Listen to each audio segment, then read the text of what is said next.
Welcome to the Recovery Cast, brought to you by Hills and Rangers Private.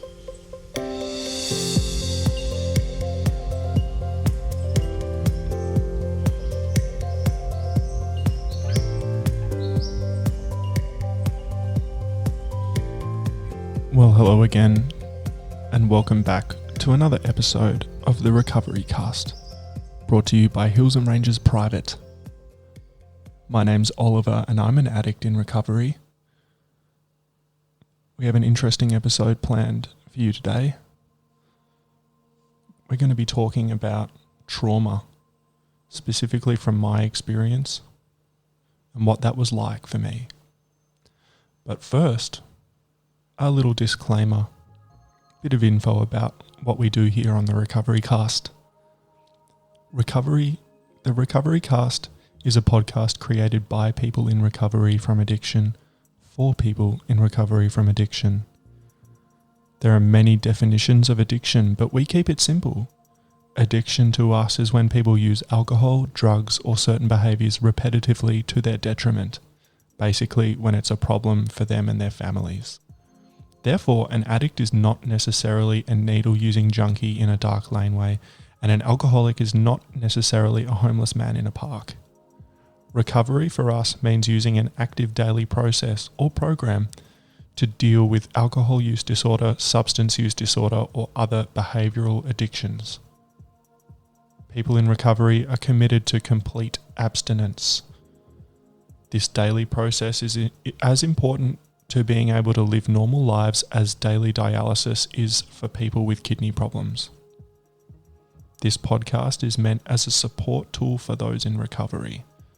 I myself am a recovering drug addict. However, each day we're going to focus on a different perspective of recovery. Everyone who participates in the podcast is in an active recovery program. We are not affiliated with any one recovery methodology and will focus on a variety of different types of recovery, including 12-step recovery, like AA and NA, Smart Recovery, Celebrate Recovery, Dharma Recovery, Cognitive Behavioural Therapy, and more.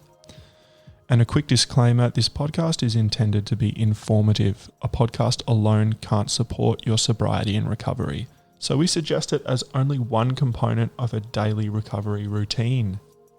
For more information on what recovery is, please go to www.rehab.melbourne. Now, on with the show. First, we're going to start with a reading from the Alcoholics Anonymous Daily Reflections booklet. And today's reading is October the 29th. And it is entitled Our Survival. Since recovery from alcoholism is life itself to us, it is imperative that we preserve in full strength our means of survival. 12 Steps and 12 Traditions, page 177. The honesty expressed by the members of AA in meetings has the power to open my mind. Nothing can block the flow of energy that honesty carries with it. The only obstacle to this flow of energy is inebriation, but even then, no one will find a closed door if he or she has left and chooses to return. Once he or she has received the gift of sobriety, each AA member is challenged on a daily basis to accept a program of honesty. My higher power created me for a purpose in life.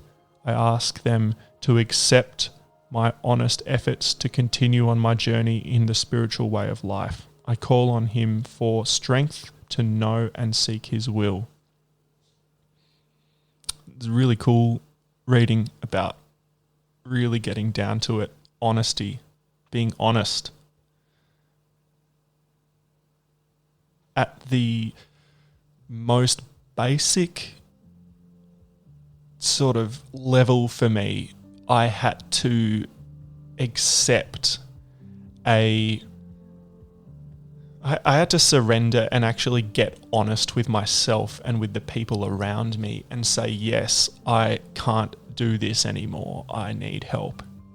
And that's where that honesty started for me, and where it has ended up is, it's another story for another episode. But I think the most important thing is for those people who are still out there struggling with their addictive behavior and their addiction, their using, their drinking, their behaviors, whatever it may be. I certainly remember I was always hiding things. I was always covering it up and sweeping it under the rug, whether it was my problems or my behaviors from my family. It was so deep. And there's some serious freedom to be gained in getting honest and maybe not even just uncovering it all at once but just acknowledging that, hey, things aren't working out and that we need to do something about it. And that was where I started, that's all I'm concerned with at the moment, is just getting honest. So think about what is something that you can do today to get honest, admitting to someone how you feel. To say, hey, I feel like this. Can we change it? What can we do? It's really powerful when we actually get honest like that. For me, I felt like there was a burden lifted from my shoulders, that I was carrying this undeniable and enormous weight of my addiction and my troubles and my emotions. And when I palmed it off to go and, I couldn't do it on my own. I accepted treatment.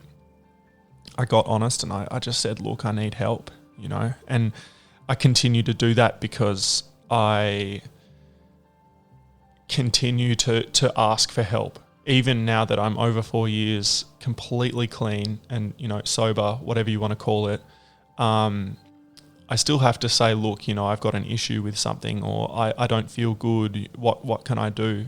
I do that. It's often an internal thing to say, all right, I don't feel good. Sometimes I can feel anxious or stressed or just generally uncomfortable, like I'm trying to control my day and make things go a certain way. And I have to be honest with myself and say, all right, well, this isn't going to happen because I can't control things around me. What am I going to do? Ring my sponsor, go to a meeting, speak to someone else who's in recovery and say, look, I'm feeling like this. Meditate. Anything, exercise. There's so many healthy things that we can do, whereas in the past I would definitely put a substance in my system and blot it all out and not actually solve the problem in the first place. That's what being in recovery is about, is that we are avoiding that at all costs now, and we have to find a new way to deal with it.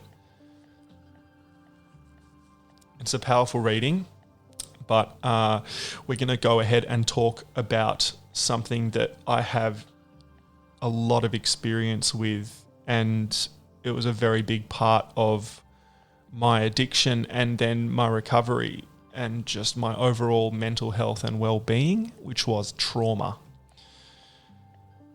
So we're going to take a quick break, but I'm going to discuss with you what that was all about and tell you a bit of a story. Stand by. You're listening to the Recovery Cast by Hills and Rangers Private. Now playing daily on iTunes, Spotify, and YouTube. For more shows, visit us at www.rehab.melbourne.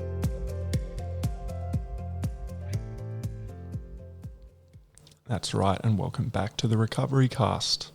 You're with Oliver, and I've got a story for you. My addiction was rearing its ugly head really quite early on in my life. My first experience of being really looking forward to putting something into my body to make me feel better was actually with lollies when I was a kid in primary school. I used to steal money from my parents and go down to the milk bar. And the whole act of it and the reward that I got from buying lollies and eating them secretively was very much an addictive behavior that was manifesting itself early on. And of course that grows. And when I found drugs and alcohol, that just really came alive and kept on going and manifesting itself deeper and deeper in different ways throughout my life. And I was able to live a relatively a life that was not impacted by it in horrendous ways, and it wasn't catastrophic until one day about 6 years ago when my father passed away suddenly. To set a bit of a backstory, I'd been struggling with addiction for a few years before that, and there was problematic behaviour. But this trauma that I experienced, this traumatic event, actually set the scene for my absolute spiraling out of control. I try and make these episodes a bit like informative and lighthearted and uplifting, and it's very difficult to talk about something that really, broke down the family unit that I'd lived in for my whole life. And I have diary entries because I keep a diary and have kept a diary on and off for most of my life of describing that, like my family was a ship and all of a sudden the rudder had just been snapped off, being my father, and we were just adrift in this catastrophic, chaotic ocean. And it's interesting because, it's like a scientific experiment that there was a control group, and the control group of this experiment didn't have addiction. They weren't addicts, being my mother and my sister. And I was this experiment, and I basically, that's just a very strange way of saying I didn't know how to cope. This was not something that was a long-term traumatic experience of perhaps a family member getting sick and over a period of months or years declining and then passing away. This was a catastrophic traumatic experience of a big heart attack. And, my dad was there and then he wasn't, and I got to witness the entire thing, and it destroyed me. And I did not know how to deal with it, and this is what we're going to talk about for the rest of this episode. Is we're going to talk about that trauma and how I've actually learned a lot more about myself and how to deal with my life and the things around me through this experience. That's very much how I negotiate my life today and my addiction and my recovery is through the things that I've learned, through this traumatic experience. And in sort of a very sad way, it was actually my father's gift to me to set me on a course to bring about my recovery and ensure that I became resilient and a beautiful, wonderful person and human being today that I am today. I was looking up and doing a bit of research about trauma, and I can't talk about it from any other aspect of experience. There's lots of different kinds of trauma and there's lots of ways to bring about trauma. But my experience was the initial shock of it, that I felt frightened, helpless, angry, guilty, sad, and ashamed. Frightened that something like that could just happen, and helpless because there was nothing I could do about it. And I was angry because I felt like that shouldn't have happened to me and to my family. And I felt guilty that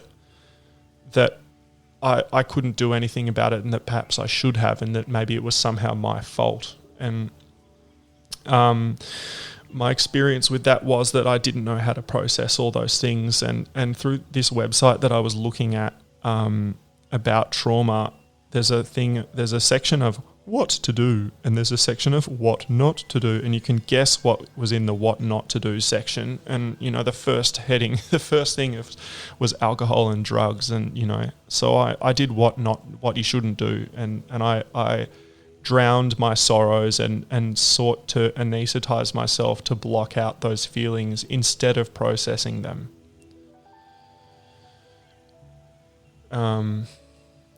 that was very much, I mean, it wasn't even during that trauma. That's what I did my whole life. And really, I never got to learn how to experience things that I didn't like, things that I couldn't control. And now that when I got clean and chose to choose a life of recovery, I actually had to learn how to do that.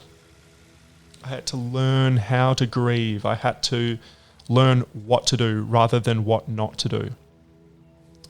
I had to grieve, even though how long? 2 years had gone by since my father's passing until when I went into recovery. I actually had to grieve, and I had to be involved with people who had that experience, and I did that by talking to people who had similar experiences, who had lost parents and experienced, death, and I had to ask them for support. And I think the chances are most of the people who come into recovery and who have suffered from addiction have experienced some kind of trauma throughout their lives. There are lots of different kinds. I'm not going to list them. What do we do about it? That's what I'm concerned with. Not what they are, but what we do about it. And the first thing is that we ask for help. We have to ask for help. And at Hills and Ranges Private, I've had the privilege of talking to Raya, who is a counsellor at Hills and Ranges Private, and there's counselling options available there. There's daily counselling. You can talk to people as through part of your stay, and you get aftercare where you can talk to people. And that's what I encourage, is that yes, I did have to go and seek treatment, and I had to speak to counsellors. And I had to, I was cornering counsellors in the hallway at the treatment centre and asking, hey, do you have 15 minutes to talk? I was hell-bent on seeking that help because I'd delayed it for too long.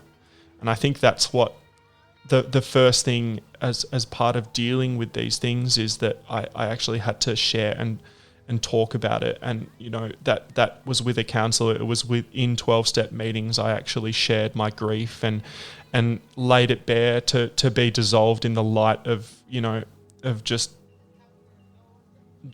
getting honest. That's what it's all about. And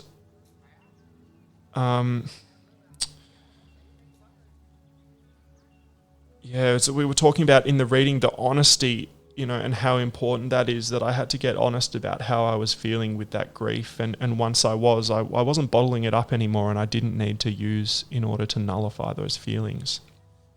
And today, I take time for myself, and I take time to think about my dad, and I take time to realize, how proud he would be of me, that he never did get to see me in recovery, but goodness gracious, he would be so proud of me today. And that's all I get. That's all I get, is that feeling. And I just remember how I remember him, and I remember with my family too. I'm fortunate that through my recovery I've been able to repair those relationships with my mum and my sister. We're going to be speaking to my sister on an episode coming up very soon, and we'll talk about that. Perhaps we might talk about what the passing of my father was like for my family. But in the meantime, it's very much the same techniques that we use to recover from addiction are the same techniques that we use to recover from grief.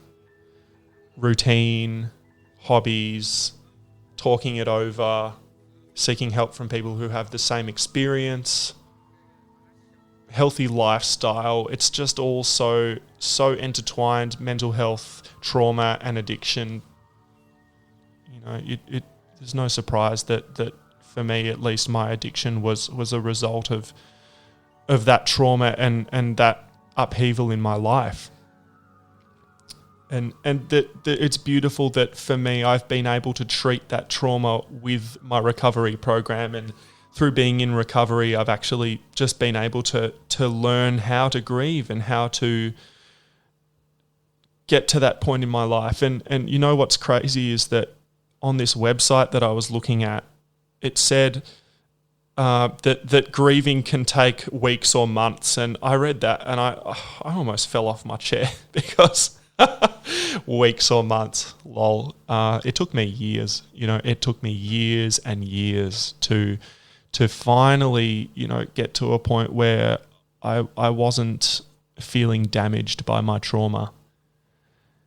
It's an ongoing journey, and look, we're going to talk about it more in the future, absolutely. How beautiful that we get to share that, and I get to share that with you. It actually helps me as well. And look, I would encourage you, if there's anything you do feel like you need to talk about, the people who are on the end of the phone at Hills and Ranges Private are fully qualified to talk about anything you may wish to talk about. You can reach them through www.rehab.melbourne. I'm sure they'd love to hear from you and talk it out. There's always hope. And thanks for listening. Looking forward to speaking to you on another episode. Thank you for listening to the Recovery Cast. For more, visit us at www.rehab.melbourne.